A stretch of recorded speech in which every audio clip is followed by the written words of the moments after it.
Hello, and welcome to a Tapubu Guide. Today we will be watching Mitsume on Hecarim. I already recorded this video once, so I know what happens, but I'm trying it again, because the first one wouldn't upload. I'm playing my music a little softer this time, so let me know how it sounds. If it's still too loud, I'm probably going to assume that my viewers have audio receptors that are blocking out my voice, which isn't necessarily a bad thing because I can be really annoying sometimes. Anyway, let's look at the team lineup here. We've got Pantheon top lane versus Riven. That could be interesting. We've got Master Yi mid versus Ari. We've got... Wait, was that Riven no, that's a jungle Riven. No, who's top? It's Vlad top. I'm sorry about that. It's, what's the AD? I can't find the AD. Minions have spawned. It's Ashe. And Ashe is sitting in base. Versus Graves and Sona. A summoner has reconnected. Ah, reconnected. Now, we're not going to see some very strong Sona gameplay right here, right now. But I promise you that Sona is beast mode now. I played against Sona yesterday, and after that buff, she spams her Q all day long. It never stops, and it reaches as far as Urgot's Q, if not 3 times farther. Anyway, Hecarim's skill set. He's got this Warpath, which is pretty nice. It gives him a little bonus damage, which if you lane with him, which I don't know why on earth you would, you get a little extra damage. You've got the Spirit of Dread, which gives you healing over 4 seconds. That's good. It's a sustainability, and it's over time. This damage over time is very good. One thing about the Rampage, though, watch right here. Notice how Mitsume uses his Rampage right away. That's actually slowing down your jungle. What you want to do is auto-attack and then Q, and then auto-attack and then Q. Because if you auto-attack, if you Q before auto-attack, you're slowing down your auto-attacks. But if you Q between auto-attacks, you're not slowing them down at all. You know what I mean? So that's the biggest thing I have for you right now. I notice you're leveling Rampage first. That'll probably give you more damage, but it'll be heavier mana cost. That was a very unfortunate disconnect, by the way. Whereas if you level Spirit of the Dead first, it'll cost you less mana to continue doing damage in the jungle, and your healing will be a lot better, but you're going to do less damage per second. So take your pick. If you're getting a sustain item like Wriggle's, Rampage is better. Well, I guess even Philostone is good enough that you don't really need Spirit of Dread maxed. Honestly, if you get a Philostone, you don't need more than that 1 level in it.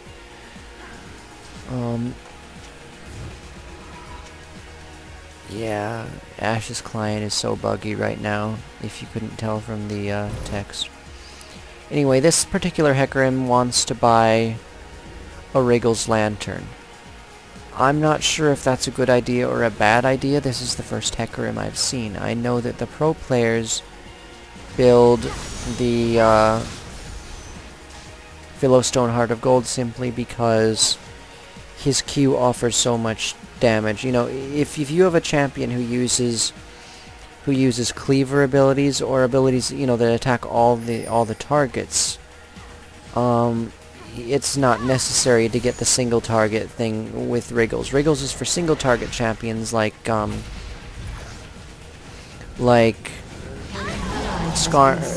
is for single target champions like, I need to keep my train of thought here, like Warwick, Trundle, Nocturne, Shyvana, people who, you know, they only attack one. I guess not so much Shyvana. She can get it, but it's not that big a deal. Whereas multi-target champions like Mundo, Skarner, Udyr, Phoenix don't really need it at all. And Hecarim is one that this is up so often, and this is so good that you don't really need a Wriggles necessarily.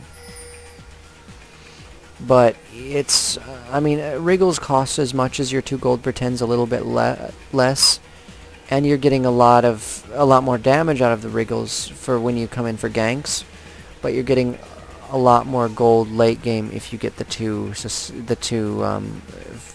gold pretends, which are also pretty good tanky sustain items. The trade-off between gold pretends and Wriggles is that Wriggles gives you more right here and now. It gives you more armor, more tankiness, and more lifesteal, more damage. Whereas the Philostone is very little. It gives you sustain in the jungle, but it's not useful until you make it a Shurelya's, and at which point it's very useful with Warpath.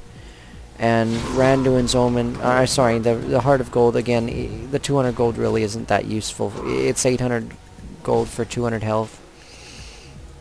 Did I say 200 gold? I'm sorry, 200 health isn't that useful. Because, you know, a Ruby Crystal costs half that. Well, not half that, but, you know, 475. And you're paying 350 extra just basically for the gold effect. So, I mean, it's a lot of gold down the sink now, but that's a kill. That was a very good gank. Hecarim is a very good pick when you have lanes that can CC. Because Hecarim comes in like Rammus. And if you know anything about Rammus, he comes into a lane so fast that you have no time to react even if you have a ward.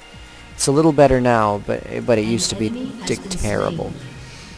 And so the problem is he doesn't have the Rammus taunt. So despite coming in very fast, he just bumps them really hard and does very good damage to them. But then it's over, and it's up to the lane to CC. Like, if you had a Riven in your lane, that would be a very easy ganks. And you have a Pantheon, you can jump, so that's very easy ganks. Ahri, if she can hit the thingy, which if she follows up on your bump, she can hit it very easily.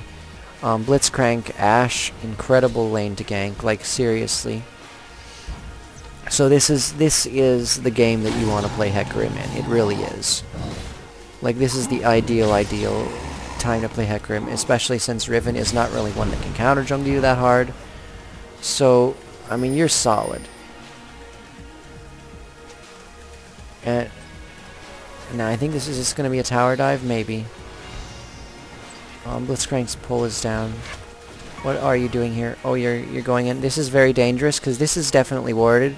They almost definitely saw you, and they're a little bit dumb if they didn't see you here or if they aren't following up on it. You don't have any wards. Riven could come in at any moment and CC lock you. You don't have a flash to get over the wall. You're in very bad position. You don't... I mean, you got it. I'll give you that. You got it. But that's the buff that Riven is going to go for. That's the buff that Riven has to get. So, I mean... This is... You don't ever want to trade kills with Master Yi. The reason that Master Yi is not picked is because he has a terrible laning phase, and he has a terrible jungle. I mean, AP has a very good laning phase, but he sucks late game. Whereas AD has a terrible laning phase, but he's amazing late game. And this is a tanky DPS sort of Yi, which, as it turns out, works pretty well. Not as well as a straight damage Yi, but, you know.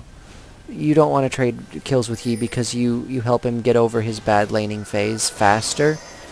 And it turns out to really hurt you really badly. So, I mean, he's like a Kali, he's like, what are some other, like Tryndamere. They really suck early on, but if they get going, good luck stopping them. Like, you need hard CC to get Yi because of his ult. I mean, you've got Pantheon's thing, you've got Blitzcrank, you've got decent amounts of CC, but he can still catch you off guard. Especially in low ELO, a Master Yi can really destroy you if you trade with him. And so you want to be very careful with it. That was a good gank right there. He got away, but that was a good gank. If it were anyone who didn't have the super fast can't be slowed, you probably would have gotten him easily. Once again, you did ward it, but you were taking great liberties there.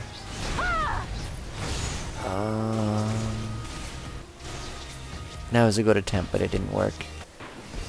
And Pantheon's really, I don't know how Vlad is not winning against him. He really ought to be destroying Pantheon. Like, this leads me to believe it's not that high of elo, or it's a normal, because Vlad isn't walking all over this Pantheon. I mean, Pantheon has 74 resist, which is nice, but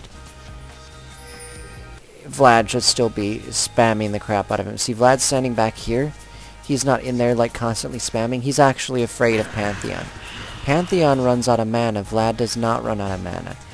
And if Vlad got a Ninja Tabi, which is really stupid, he should have just rushed the gun so he can sustain through Pantheon's everything. I mean, don't get me wrong, Ninja Tabi versus a heavy AD lane, even on Vlad, is okay.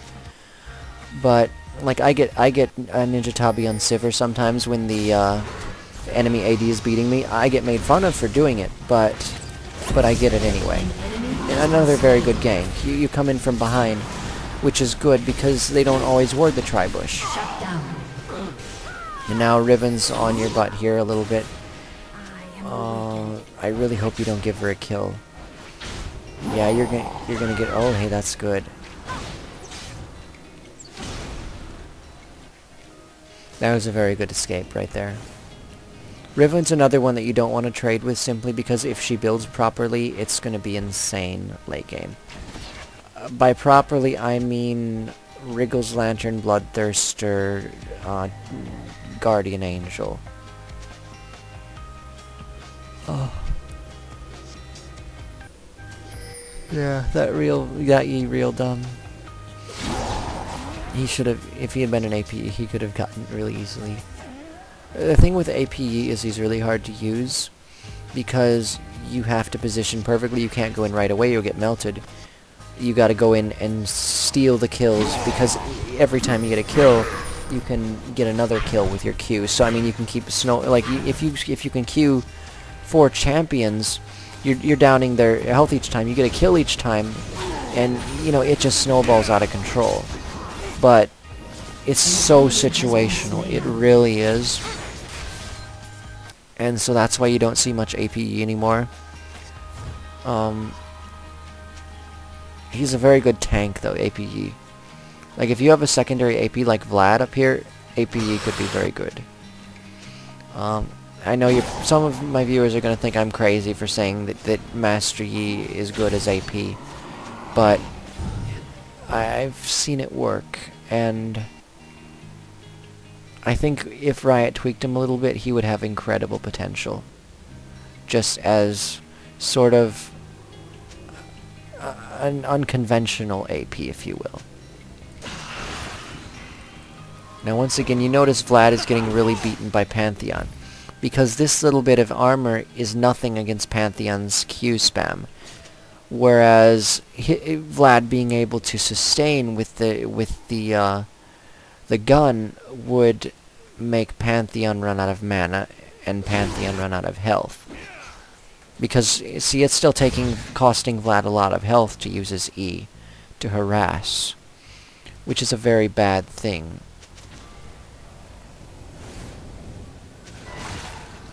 Be very careful here. You're gonna get him, aren't you?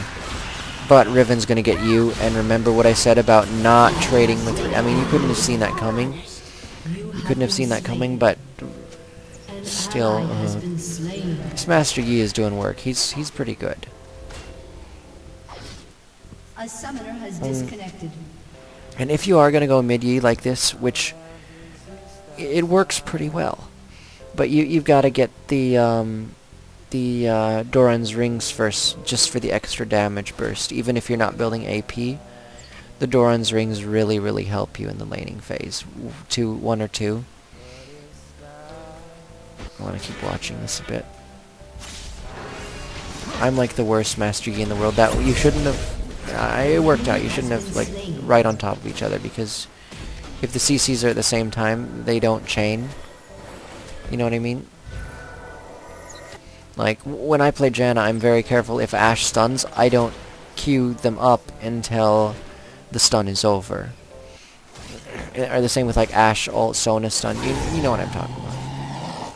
If you can just chain stun someone, there's no winning. And once again, you see you're using the Q right away instead of waiting between. It's messing up your auto attacks and making you slower. You are building either a Trinity Force or a Frozen Mallet. You don't have a true tank on your team, which actually works pretty well because you're not gonna kill Master Yi. You're not gonna kill Master Yi. You don't realize you can't really 1v1 Master Yi unless you have a lot of steroids, because he has an attack damage boost and an attack speed boost, which, you know, complement each other very, very well. And so he's very, very strong if he gets AD and attack speed items or crit items. This one is opting for the tanky DPS build, which is not a good... I mean, it works. It works. I'll say that it works, but squishy DPS is just crazy. Especially against a team that has no true tank. No one's really going to have incentive to build Thornmail. And Thornmail is the only thing that can really shut down a Master Yi. But see, he has so many relatively squishy targets that he can go for. Pantheon, Hecarim, Ashe, Blitzcrank, and Ahri. And a good ADE can just take any of these guys down in about 3 or 4 seconds, if that. Like, Infinity Edge Phantom Dancer. Or even if after the Magnum Mortis he got a Phantom Dancer, that would help him a lot too. But I mean, you also have the added effect of being completely breakable. And squishy DPS is very, very hard to do well. Fail.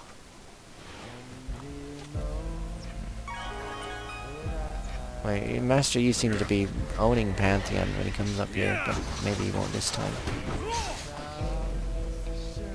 There you are, he's already DC'd, I see.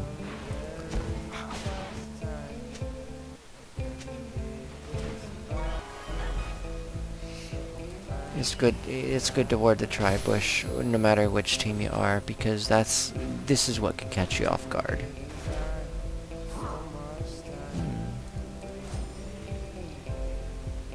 Why the potions? You have plenty of sustain. You don't need the potions. Especially with the dagger, you're doing enough attack damage with enough attack speed that you don't need the sustain. Your current bonus is 19 damage, which really doesn't seem like a lot, but if you're a tank, it is a lot. And if you have 2 attack damage scaling abilities, it's a lot. Like, Xin Zhao would kill for that. Xin Zhao would be useful with that. And once again, you appear to be trading, you are trading with a lot of people you don't want to trade with. That's... Things could turn around for you very quickly with this close of a game and so many snowball champions on their team. Well, I guess Master Yi and Riven. I guess Vlad is not that strong later. He's alright, but as a main AP, he's not that great. And Graves, although he can do a lot of burst damage, it's hard for him to get this sustain off.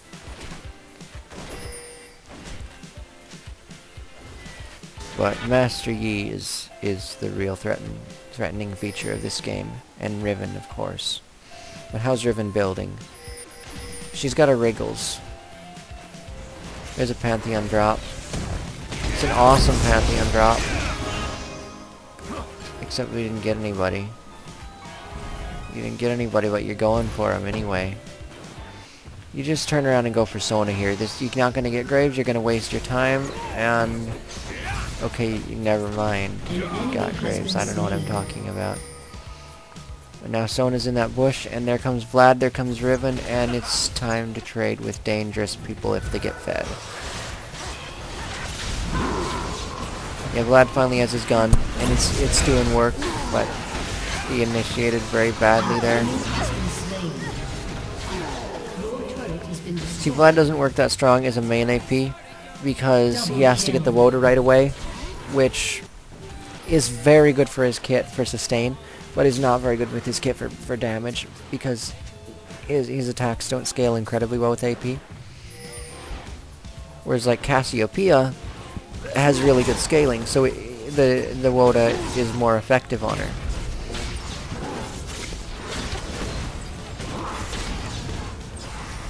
But like my main AP Vlad, I don't know. But I know very little about how AP works and stuff. I just know that if I get a Force of Nature, you don't have an AP carry.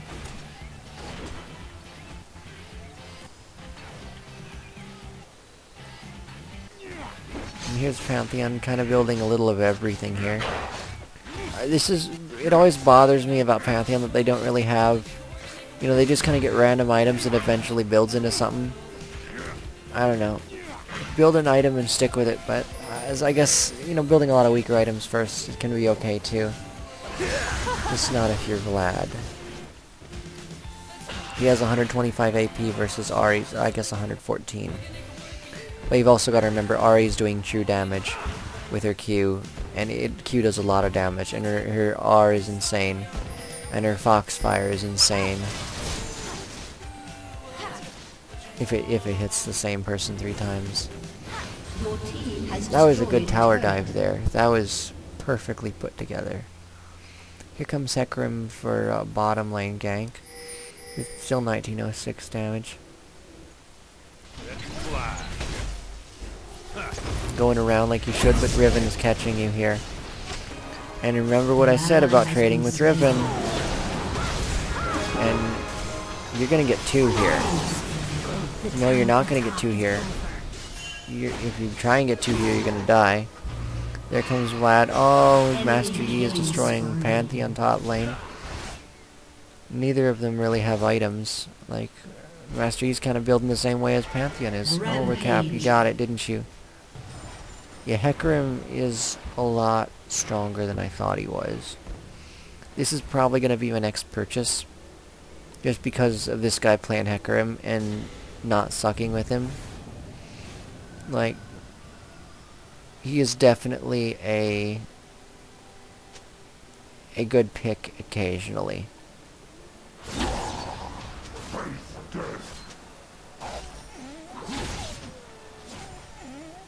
Project Stinker and Runes, what?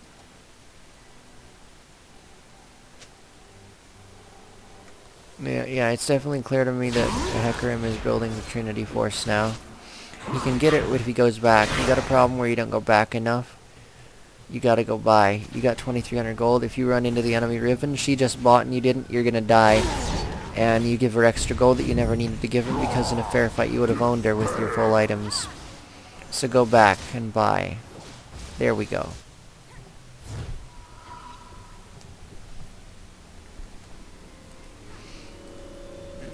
And now we have a Trinity Force. You should also get an Oracle because you have that gold. And you should not get potions at this point. You do not need potions at this point. You did get an Oracle. Good job. But this late into the game, potions on a jungle are not okay, especially when you have this Spirit of Dread level 5. This healing 30% of damage. Is that from this source or any source? Wow. Yeah, so this is an insane heal in a fight. Holy crap, that skill is way better than I thought it was.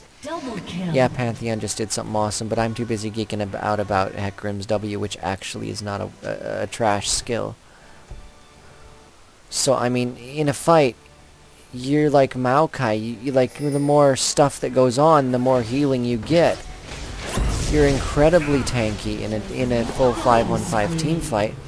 Because everyone in this little area, every damage they take from anyone, it comes right back to you. That is nuts. That's absolutely nuts.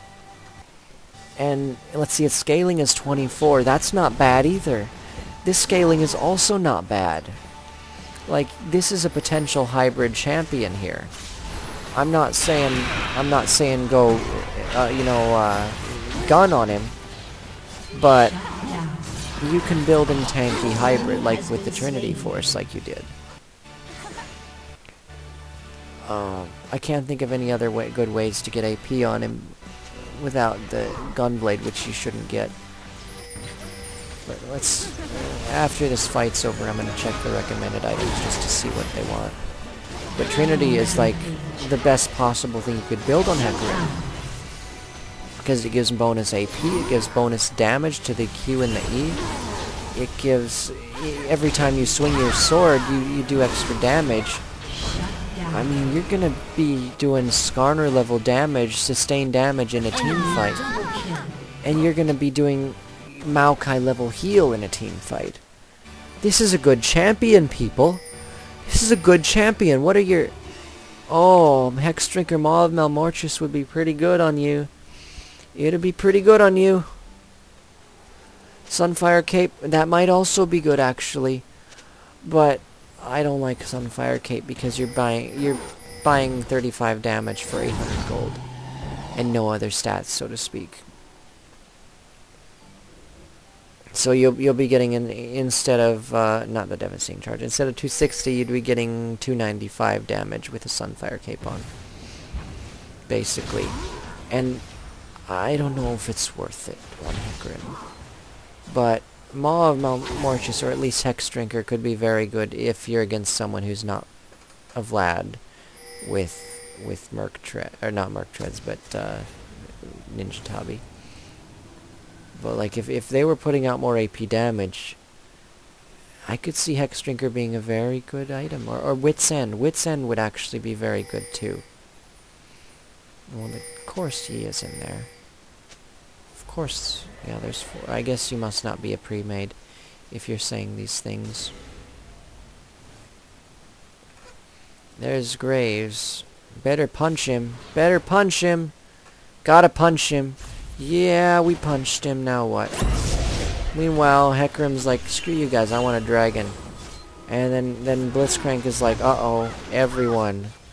Pantheon's gotta drop, because why not? Which means his team had better leave him in the dust, because why not? Hey, he did get someone. Come on, charge in there, Hecarim. Be a beast. Be a horse.